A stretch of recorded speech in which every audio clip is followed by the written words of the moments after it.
I remade in Play-Doh was this 1929-1930 portrait of contemporary dancer Helen Tamaris by Manó.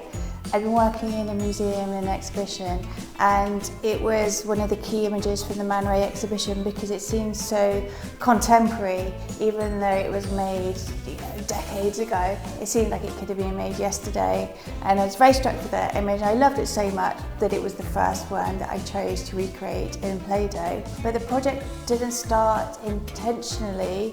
It was kind of a chance thing and an experimentation because I was working in museums and galleries, and I was often frustrated that people would use for two things. People would try to use art speak, and I felt like it would alienate the audience, and sometimes I wouldn't even understand it, and I worked there. So a bit of a frustration sometimes that art had to be talked about in a language which wasn't accessible.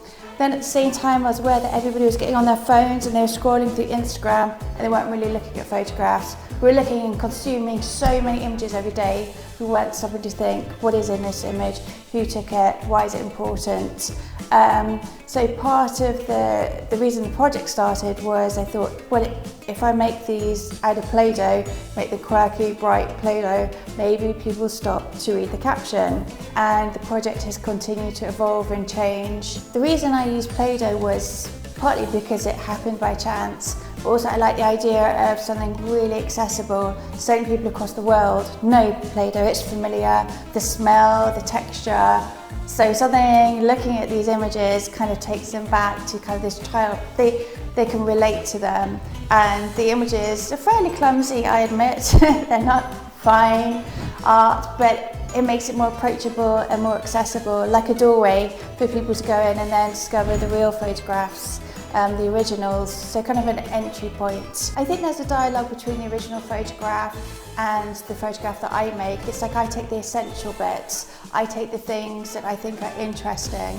Somebody else might have made them and they might have remade them a totally different way, and that's okay because with art there's no right or wrong.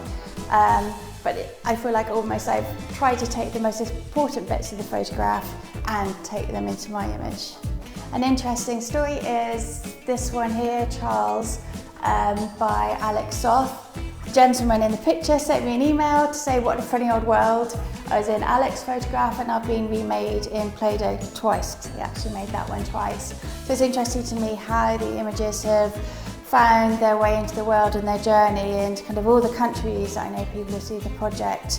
It's a bit mind-blowing. They just go in the world and they travel.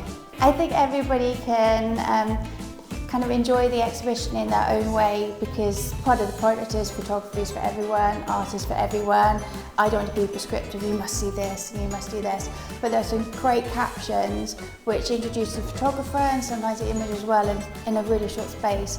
And I think that's, whilst you're here, it's really important to read that to see the context, because part of the project is about slowing down and thinking about these photographers and their work, who the subject was, why they took the photograph.